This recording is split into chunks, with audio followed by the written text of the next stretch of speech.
We're all here in defense of Iranians' violated human rights. And of course, we should not forget why these people are in jail. Why millions of people show up in demonstrations despite the Iranian regime's brutal use of force, which has resulted in hundreds of lost lives and thousands of injured people. I've been asked by my friends since the election night, what's the real evidence for fraud, which made people so mad that they are eager to risk their lives?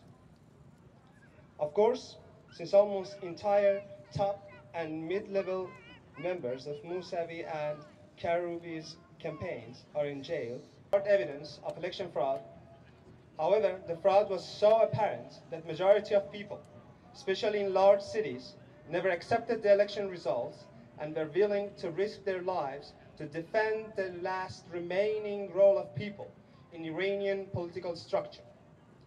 Let me start with anecdotal evidence about election fraud, which I learned in my father's home village, Narajabad, which happens to be my last name too. Narajabad is a mid-sized village with about 1,200 eligible voters in northwest part of Iran, which was stronghold for Mousavi.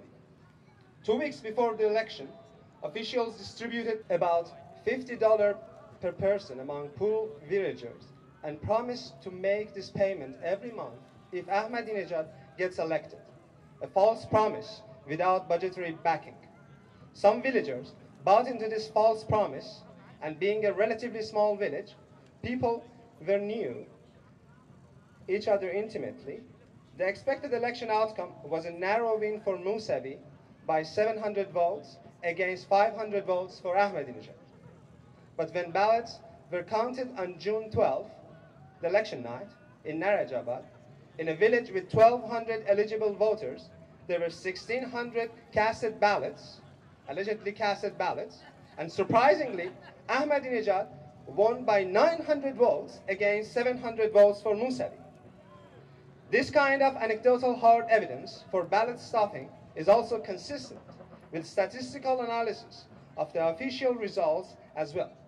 For example, Professor Meebane's work on Iranian election fraud has also documented statistically significant negative correlation between percentage of Ahmadinejad's votes and invalid ballot casts. In another word,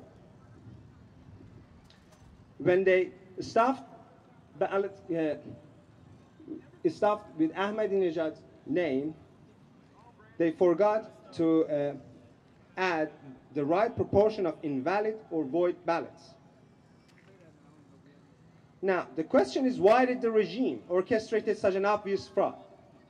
The answer is in the political philosophy of Velayat Mutlaqe Faqih, which does not seek for legitimacy of the state in people's support, but rather Khamenei, who is the current Wali Faqih, has showed his iron fist to Iranian people to belittle their role, their last remaining role in political structure of Iran.